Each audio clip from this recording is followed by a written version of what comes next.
أعوذ بالله من الشيطان الرجيم.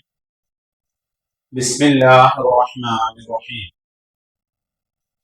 نحمد الله العظيم، نصلي ونسلم على الرسول الكريم، أما بعد، فقد قال الله سبحانه وتعالى في كلامه القديم والفرقان الحميد: ثم جعلناك على شريعة من الأمر فاتبعها.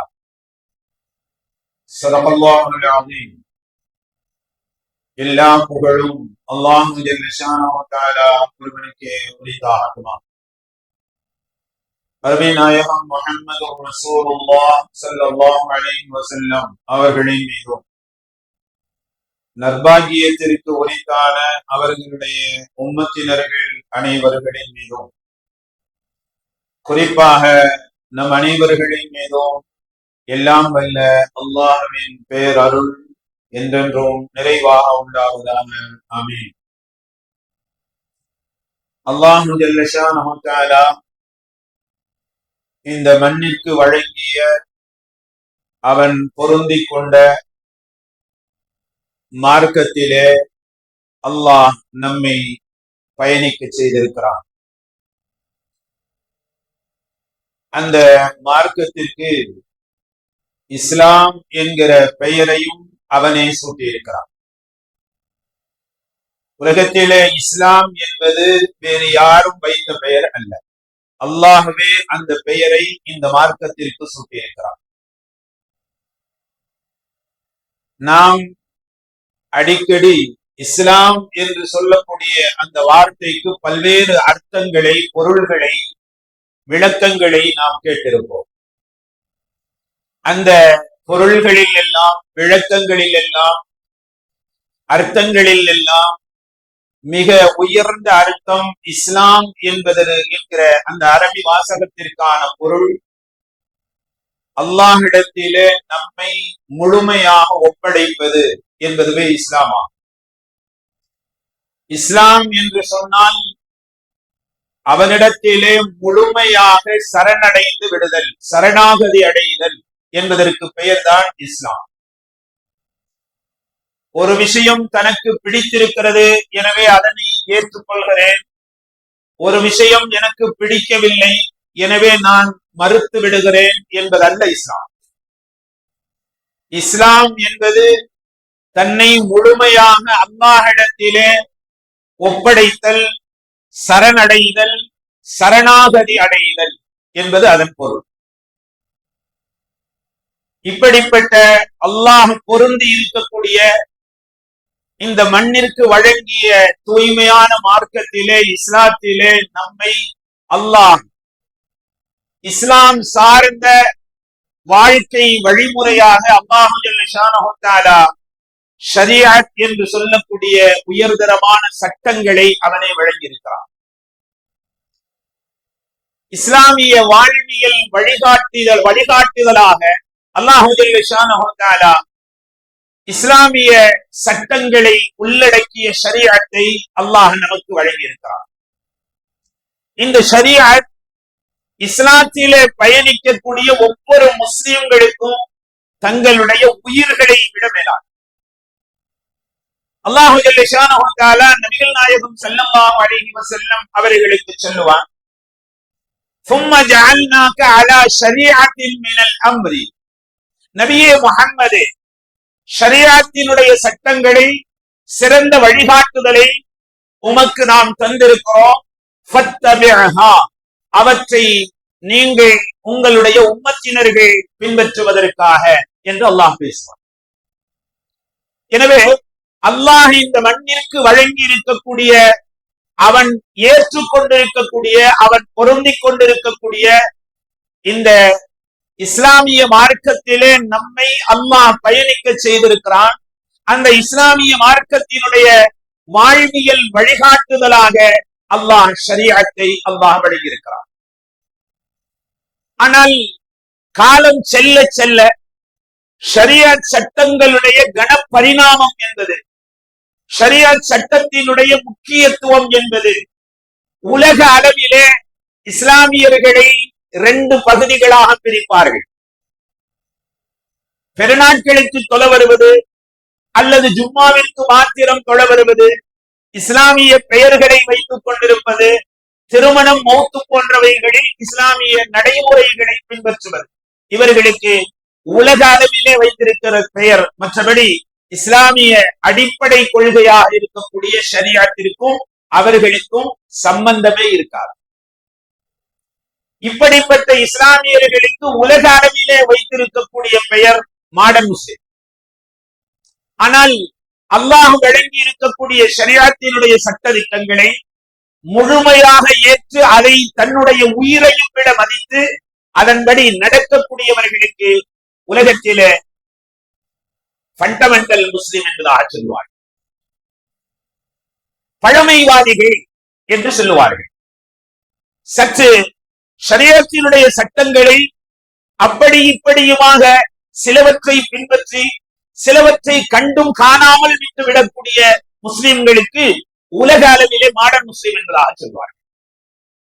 இப்படி உலக அளவிலே பிரிக்கப்படக்கூடிய இந்த இஸ்லாமியர்களுடைய 2 பகுதிகளில் உலகத்திலேயும் ஆகிரத்திலேயும் வெற்றி பெறக்கூடிய இஸ்லாமிய கூட்டத்தினர் அடிப்படை சட்டங்களை, அல்லாஹ் விரும்பக்கூடிய விஷயங்களை தன்னுடைய விருப்பு வெறுப்புக்கு அப்பாற்பட்டு ஷரியத்தினுடைய சட்டங்களை பின்பற்றக்கூடிய அந்த முழுமையான அந்த இஸ்லாமிய சட்டங்களை பின்பற்றுபவர்கள் தான் இம்மையிலேயும் மறுமையிலேயும் வெற்றி பெற முடியும்.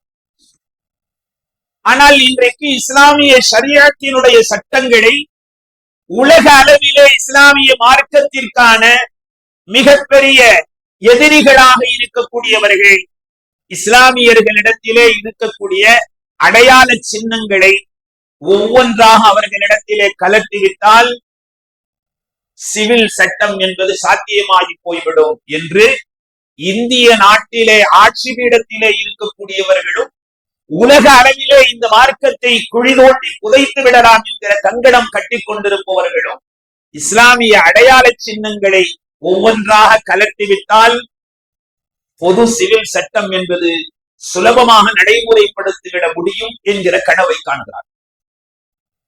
அதற்கு நம்மிலே இருக்கக்கூடிய பெயர் தாங்கி முஸ்லிம்களாக இருக்கக்கூடிய சிலர் பெயரளவிலே தன்னை முஸ்லிம் என்று ரேஷன் கார்டிலே, பிறப்பு சான்றிதழிலே, நிக்காஹினுடைய படிவங்களிலே, மௌத்தினுடைய அடக்கத்தின் அந்த நேரத்திலே இஸ்லாமிய பெயர்களை மாத்திரம் பயன்படுத்திக் கொண்டிருக்கக்கூடிய சிலரும் கூட இன்றைய கல்ச்சுரல், இன்றைய நடைமுறைக்கு இஸ்லாமிய ஷரியத்தினுடைய சில சட்டங்கள் ஒத்து வராமல் போயிருக்கிறது என்று நம்மிலே பெயர் தாங்கி முஸ்லிம்களாக இருக்கக்கூடிய சிலரும் கூட இப்படிப்பட்ட விஷயங்களை வெளி உலகத்திலே பேச ஆரம்பித்திருக்கிறார்கள் என்பது மிகவும் கசப்பான உண்மை. அது மாட்டுக்கறி விஷயமாக இருந்தாலும் சரி, ஒரு பர்தாவினுடைய கோஷாவினுடைய விஷயமாக இருந்தாலும் சரி, அது முத்தலாக்கினுடைய விஷயமாக இருந்தாலும் சரி, இப்படி சமீப காலத்திலே இஸ்லாமிய எதிரிகளுடைய கையிலே அஜெண்டாவாக திட்டங்களாக இருக்கக்கூடிய வரிசையான அந்த திட்டங்கள் இஸ்லாமியர்களுடைய தனித்துவத்தை, அவர்களுடைய தனி அடையாளத்தை நாம் அவர்களிடத்தில் இருந்து பிடுங்கிவிட்டால் பொது சிவில் சட்டத்தை மிக சுலபமாக நடைமுறைப்படுத்திவிட முடியும் என்று அவர்கள் திட்டங்கள் தீட்டிக் கொண்டிருக்கிறார்கள் என்பது உண்மை. ஆனால் ஷரியத் சட்டங்கள் கை வைக்கப்படுகிற பொழுது சமுதாயத்தை சார்ந்த சிலர்களுடைய மௌனம் என்பது இந்த மார்க்கத்தை குழி தோண்டி புதைப்பதற்காக வேண்டி பொது சிவில் சட்டத்தை எப்படியாவது நடைமுறைப்படுத்தி விடுவோம் என்று துடிக்கக்கூடிய இந்திய நாட்டை ஆளக்கூடிய விஷமிகளாக இருந்தாலும் சரி, இஸ்லாமிய அந்த பெயர் தாங்கி முஸ்லிம்களாக இருக்கக்கூடியவர்களை தங்கள் வசப்படுத்திக் கொண்டு இஸ்லாமிய இந்த மார்க்கத்தினுடைய தனி அடையாளங்களை, அடையாள சின்னங்களை நம்மிடத்தில் இருந்து படிப்பதற்கு மிக பெரும் முயற்சிகள் செய்வார். அதற்கு சில இஸ்லாமிய பெயர் தாங்கிகளும் ஒத்துழைக்கிறார்கள் என்பது மிகவும் வேதனைக்குரிய விஷயம். அல்லாஹ் ஜல்ல ஷானஹு தஆலா உலகம் உள்ளவரை மனித சமுதாயம் கண்ணியத்தோடும் மனித நேயத்தை பெற்றும் இந்த உலகத்திலே சீரான வாழ்க்கையை வாழ்வதற்குத்தான் ஷரியத் என்று சொல்லக்கூடிய இந்த சட்டத்தை அல்லாஹ் வழங்கி இருக்கிறான். ஷரியத்தினுடைய எல்லா சட்டங்களையும் உற்று நோக்குகிற பொழுது அதிலே மனித நேயம் இருக்கிறது, பிறருடைய நலன் அதிலே இருக்கிறது, உலக அமைதியை சொல்லித்தரக்கூடிய விஷயங்கள் அவற்றிலே இருக்கிறது.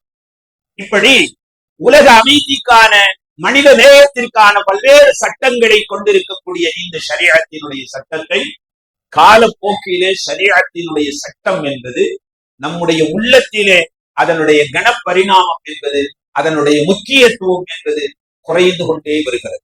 அதன் அடையாளம் தான் ஷரியத் சட்டத்திற்கு சில நேரங்கள் உலக அளவிலே இந்திய நாட்டளவிலே எதிர்ப்புகள் எழுகின்ற பொழுது நமக்கே மண்பு என்பதாக சில முஸ்லிம்கள் மௌனம் சாதிக்கிறார்களே, மௌனமாக இருந்து விடுகிறார்கள். அவர்கள் என்ன நினைக்கிறார்கள்? பெயர் தாங்கி இஸ்லாமியர்களாக இருக்கக்கூடிய அவர்கள் பெருநாட்களிலே, ஜும்மாவிலே, மற்ற இஸ்லாமிய பெயர்களிலே அவர்கள் கலந்திருக்கிறார்களே தவிர ஷரியத் சட்டத்தை அவர்களுடைய உள்ளத்திலே ஷரியத் சட்டத்தினுடைய முக்கியத்துவம் என்பது மிகவும் அதிகம். நாம் எப்படிப்பட்ட சமுதாயத்தை சார்ந்தவர்கள், கொள்கை பிடிப்பிலே நம்முடைய முன்னோர்கள் எப்படி இருந்திருக்கிறார்கள், நாம் இன்றைக்கு எப்படி இருக்கிறோம் என்பதை நாம் வரலாறுகளிலே படிக்கிற பொழுது மெய்சிலிட்டு போகும். ஹபீப் இப்னு ஸைத் ரலியல்லாஹு தஆலா நபிகள் நாயகம் ஸல்லல்லாஹு அலைஹி வஸல்லம் அவர்களுடைய காலத்திலேயே தன்னை நபியாக அறிவிப்பு செய்த முசைலமா தன்னை நபியாக அறிவிப்பு செய்து கொண்டிருக்கிறார். அந்த நேரத்திலே ஹபீப் இப்னு ஸைத் ரலியல்லாஹு தஆலா அவர்களை பிடித்து வர சொல்லி முசைலமா கேட்கிறான், முஹம்மதை ரசூல் ஸல்லல்லாஹு அலைஹி வஸல்லம் அவர்களை நீ நபியாக ஏற்றுக்கொள்கிறாயா என்று கேட்கிறார். ஹபீப் இப்னு ஸைத் ரலியல்லாஹு தஆலா அவர்கள் قال نعم, ஆம், ரசூல் ஸல்லல்லாஹு அலைஹி வஸல்லம் அவர்களை நான் அல்லாஹ்வினுடைய நபியாக ஏற்றுக்கொண்டிருக்கிறேன். அடுத்த வார்த்தை முசைலமா கையிலே கத்தியை, வாளை கையிலே, ஆயுதத்தை கையிலே வைத்துக் கொண்டு கேட்கிறான், அஷ்ஹது அன்னி ரசூலுல்லாஹ், என்னை அல்லாஹ்வினுடைய நபியாக நீ ஒப்புக்கொள்கிறாயா என்று கேட்கிறான். முசைலமா கையிலே ஆயுதம் இருக்கிறது. ஆனால் ஹபீப் இப்னு ஸைத் ரலியல்லாஹு தஆலா அவர்கள் முதல் வார்த்தைக்கு ஆம், நான் ரசூல் ஸல்லல்லாஹு அலைஹி வஸல்லம் அவர்களை நபியாக ஏற்றிருக்கிறேன் என்று சொன்ன ஹபீப் இப்னு ஸைத் ரலியல்லாஹு தஆலா அவர்கள் என்னையும் அல்லாஹ்வினுடைய நபியாக நீ ஏற்றுக்கொள்வாயா என்று கேட்ட உடனே சொன்னார்கள் ஹபீப் இப்னு ஸைத் ரலியல்லாஹு தஆலா அவர்கள், காது எனக்கு கேட்கவில்லை என்று சொல்றார். முதல் வார்த்தைக்கு சரியான பதில் சொன்ன ஹபீப் இப்னு ஸைத் ரலியல்லாஹு தஆலா அவர்கள் அடுத்த வார்த்தை கேட்கிற பொழுது எனக்கு காது செவிடாகிவிட்டது, காது கேட்கவில்லை என்று சொன்னதுதான் தாமதம். முசைலமா கையிலே இருக்கக்கூடிய வாளை கொண்டு உலகத்திலேயே அதுவரை அப்படிப்பட்ட கொலையை யாரும் செய்திருக்க மாட்டார்கள் என்று சொல்லக்கூடிய அளவிற்கு ஹபீப் இப்னு ஸைத் ரலியல்லாஹு தஆலா அவர்களுடைய உடல் உறுப்புகளை ஒவ்வொன்றாக வெட்டினார். ஹபீப் இப்னு ஸைத் ரலியல்லாஹு தஆலா அவர்கள் முசைலமாவால் அவர்களுடைய உடல் உறுப்புகள் எல்லாம் ஒவ்வொன்றாக வெட்டப்பட்டு வித்தியாசமான முறையிலே கொலை செய்யப்பட்டார்கள். கடைசி நிமிடம் வரை அஷ்ஹது அல்லா இலாஹா இல்லல்லாஹ் வ அஷ்ஹது அன்ன முஹம்மதர் ரசூல். சற்று வார்த்தையை பிரட்டி சொன்னிருந்தால் அவர் இந்த உலகத்திலே தொடர்ந்து வாழ்ந்திருக்க முடியும், உலகத்தினுடைய சுகபோகமான வாழ்க்கை அவருக்கு கிடைத்திருக்கும். ஆனாலும் கூட வார்த்தைகளை பிறலாது மறுபடி சொல்லவர்கள் ஹபீப் இப்னு ஸைத் ரலியல்லாஹு தஆலா அவர்கள் கடைசியாக உடல் உறுப்புகள் எல்லாம் சின்னாபின்னமாக அறுக்கப்பட்டு வெட்டப்பட்டு முசைலமா என்பவனால் கொலை செய்யப்பட்டார்கள். கடைசி நொடி வரை கொள்கையிலே உறுதியோடு இருந்தார்கள் என்பதை நம்முடைய முன்னோர்களுடைய சரித்திரத்திலே நாம் பார்க்கிறோம். ஹஜ்ரத் பிலால் ரலியல்லாஹு தஆலா அவர்கள் வெறுமனே மோதினாராக மட்டும் அவர்கள் அழியப்பட வேண்டியவர்கள் அல்ல. உலக அளவிலே அல்லாஹ்வை ஏற்றுக்கொண்டிருக்கக்கூடிய மக்களுக்கு கொள்கை சம்பந்தமாக கொள்கை அடிப்படையை ஆசிரியராக இருந்து பாடம் எடுத்தவர்கள் ஹஜ்ரத் பிலால் ரலியல்லாஹு தஆலா. வரலாறு நமக்கு தெரியும். ஹஜ்ரத் பிலால் ரலியல்லாஹு தஆலா அவர்களை சுடுமணலிலே படுக்க வைத்து அவர்களுடைய நெஞ்சிலே பாறாங்கல்லை தூக்கி வைத்த பொழுதும் அஹதுன் அஹதுன் அஹதுன் என்று சொன்னவர்கள் ஹஜ்ரத் பிலால் ரலியல்லாஹு அன்ஹு. இஸ்லாமிய கொள்கை பிடிப்பிலே எப்படி இருக்க வேண்டும் என்று உலக அளவிலே இருக்கக்கூடிய முஸ்லிம்களுக்கு பாடம் எடுத்த மிகப்பெரிய பேராசிரியர் ஹஜ்ரத் பிலால் ரலியல்லாஹு அன்ஹு சொன்னார்கள் ஒரு கட்டத்திலே, நான் இப்பொழுது அஹதுன் அஹதுன் என்று சொல்லிக் கொண்டிருக்கிறேன், இதை விட மோசமான ஒரு வார்த்தை, உங்களை கோபமாக்கக்கூடிய வார்த்தைகளில் இதைவிட மோசமான ஒரு வார்த்தை இருக்குமே, ஆனால் அதையும் நான் சொல்லுவேன் என்று சொன்னார்கள். அதற்கெல்லாம் அஹதுன் அஹதுன் என்று சொல்வது உங்களை கோபப்படுத்துகிறது, இதை விட உங்களை கோபப்படுத்தக்கூடிய ஒரு வார்த்தை இருந்தால் அதையும் நான் சொல்லுவேன் என்று சொன்னவர்கள் ஹஜ்ரத் பிலால் ரலியல்லாஹு அன்ஹு. இப்படி நம்முடைய முன்னோர்கள் எல்லாம் இந்த மார்க்கத்தை தழுவி வாழ்ந்த நேரத்திலே அவர்களுக்கு வந்த இடையூறுகளை, கொள்கை பிடிப்பிற்கு வந்த ஆபத்துகளை, எப்படி கொள்கை பிடிப்போடு அவர்கள் கடைசி நிமிடம் வரை கொள்கை பிடிப்போடு இருந்திருக்கிறார்கள் என்பதை நாம் பார்க்கிறோம். இன்றைக்கு கோஷாவாக இருக்கட்டும், பர்தாவினுடைய விஷயங்கள், ஷரியத்தினுடைய சர்ச்சைக்குரிய, நாட்டளவிலே சர்ச்சைக்குரிய விஷயமாக இருக்கக்கூடிய முத்தலாக் போன்றவைகள், எந்த சட்டமாக இருந்தாலும் பர்தாவினுடைய விஷயத்திலே கர்நாடகாவிலே மிகப்பெரிய ஒரு எதிர்ப்பு வந்த பொழுது இஸ்லாமிய சமுதாயத்தை சார்ந்த மாணவிகள் அந்த பர்தாவோடு உள்ளே அனுமதிக்கப்படாத அந்த நேரத்திலே அந்த பிரின்சிபால் இஸ்லாமிய சமுதாயத்தை சார்ந்த மாணவிகளிடத்திலே நீங்கள் பர்தாவை கலட்டிவிட்டு உள்ளே செல்லுங்கள் என்று அந்த கல்லூரியினுடைய பிரின்சிபால் சொல்லக்கூடிய நேரத்திலே 56 மாணவியர்கள் பர்தாவை கலட்டி வைத்து உள்ளே சென்றார். 6 மாணவிகள் கொள்கை பிடிப்போடு அங்கே கல்லூரியினுடைய வாசலிலேயே அமர்ந்து, நாங்கள் கோஷாவை பர்தாவை நாங்கள் கலட்ட மாட்டோம் என்று அவர்கள் அமர்ந்த பொழுது அந்த பிரின்சிபால் சொன்ன வார்த்தை என்ன தெரியுமா? இந்த சமுதாயத்திற்கு மிகப்பெரிய படிப்பினைக்குரிய வார்த்தை. உங்கள் சமுதாயத்தை சார்ந்த 56 மாணவிகள் பர்தாவை கலட்டி வைத்து விட்டு உள்ளே சென்றிருக்கிறார்கள், உங்களுக்கு மாத்திரம் பர்தாவை கலட்டுவதிலே என்ன சிரமம் என்பதாக கேட்டதன் விளைவு இவர்களுடைய அந்த கொள்கை பிடிப்பு என்பது அங்கே சற்று அதனுடைய வீரியம் குறைந்து போயிருக்கிறது.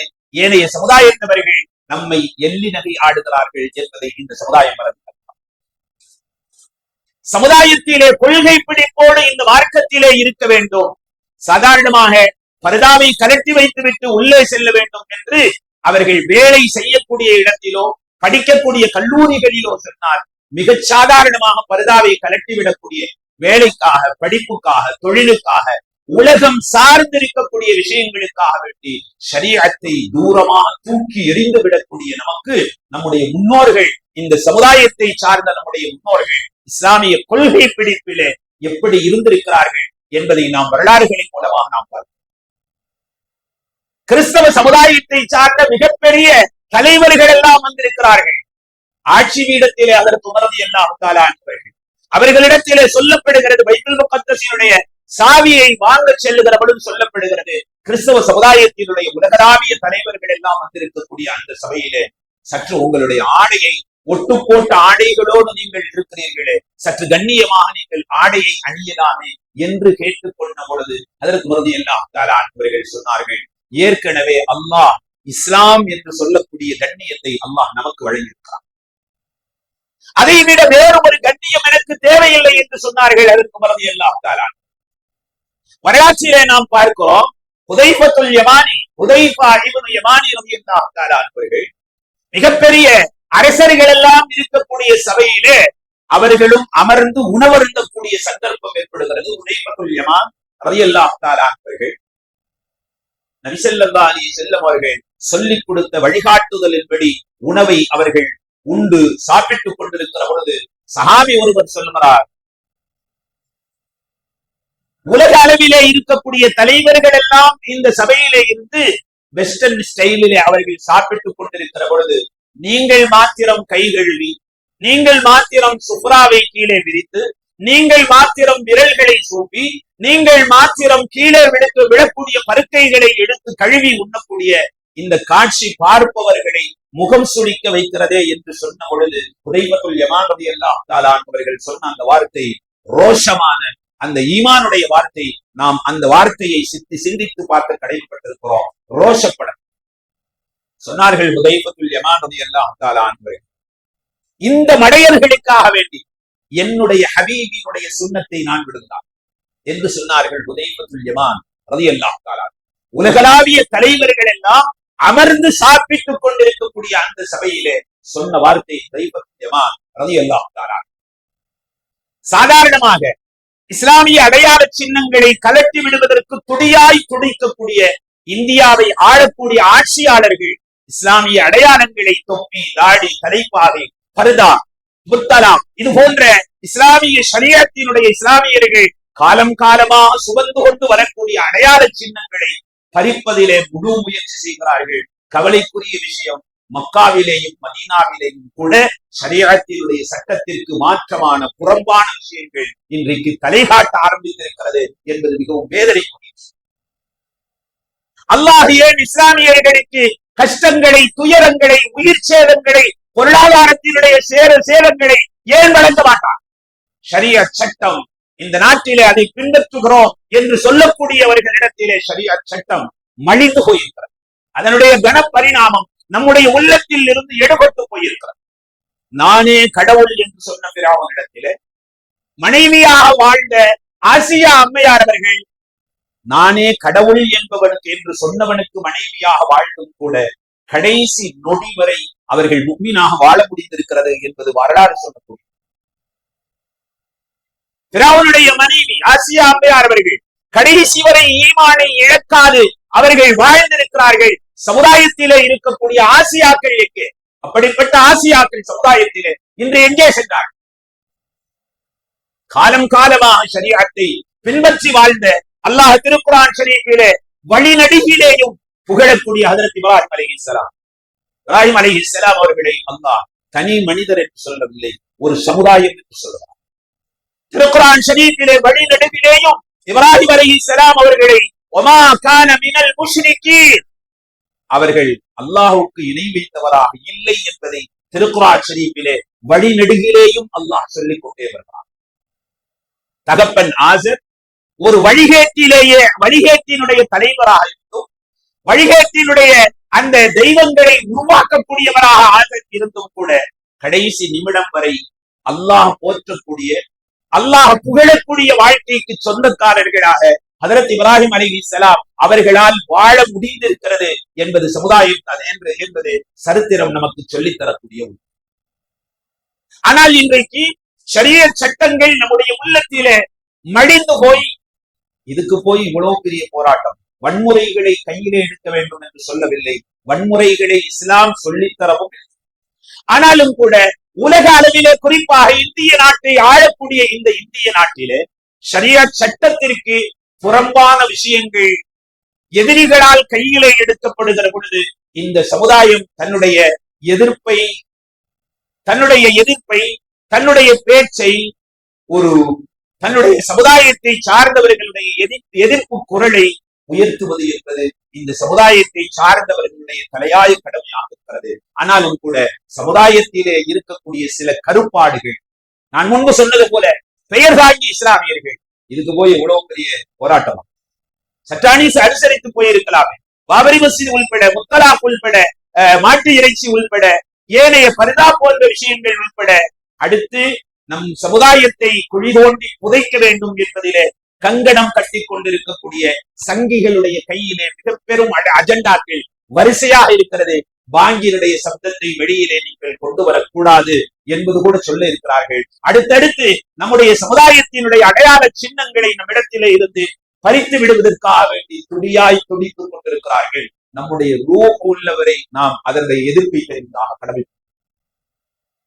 ஆனால் சமுதாயத்தினுடைய பரிதாபமான நிலை, மற்றவர்களிடத்திலே ஷரியத்தினுடைய சட்டத்திற்காக வேண்டி போராடுவது ஒரு புறம் இருக்க, தாங்களே அந்த ஷரியத் சட்டத்தினுடைய அந்த விஷயங்களை கடைபிடிப்பதிலே ஏனோ தானோ என்பதாக சமுதாயம் போய்கொண்டிருக்குமே. ஆனால் இந்த சமுதாயத்தை இந்த பூமியில் இருந்து அறவே அகற்றிவிட்டு அல்லாஹுவை வலுவாக பிடிக்கக்கூடிய, அல்லாஹ்வினுடைய ஷரியத்தினுடைய சட்டங்களை பேணுதலாக கடைபிடிக்கக்கூடிய ஒரு கூட்டத்தை அல்லாஹ் கொண்டு வந்து விடுவானோ என்கிற பயம் நமக்கு இருக்கிறது. அல்லாஹ் அதை சொல்லி காட்டுறான்.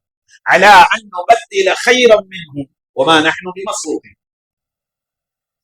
நம்முடைய வழிகாட்டுதலை, ஷரியத்தினுடைய சட்டதிட்டங்களை நீங்கள் பின்பற்றாமல் போய்விட்டால் உங்களுடைய இடத்திலே வேறு ஒரு கூட்டத்தை நாம் ஏற்படுத்தி விடுவோம் என்று அல்லாஹ் எச்சரிக்கை செய்யக்கூடிய குர்ஆனுடைய வசனங்கள் குர்ஆனிலே இருக்கிறது.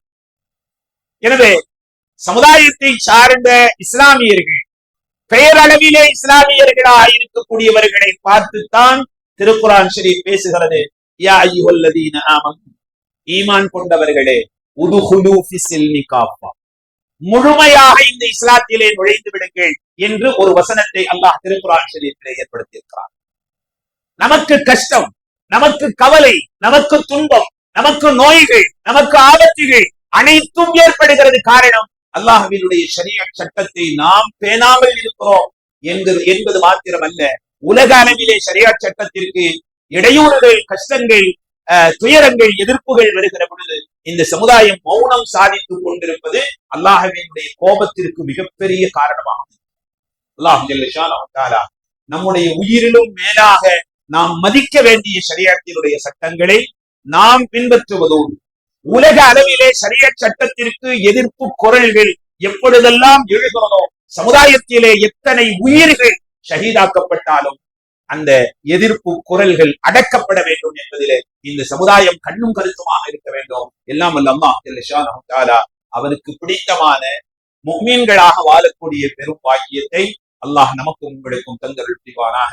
தொடர்ந்து மரணிக்கக்கூடிய நேரத்திலே ஈமானோடு மரணிக்கக்கூடிய, கலிமாவோடு மரணிக்கக்கூடிய பெரும் பாக்கியத்தை அல்லாஹ் நமக்கும் உங்களுக்கும் தந்தருள் புரிவானாக.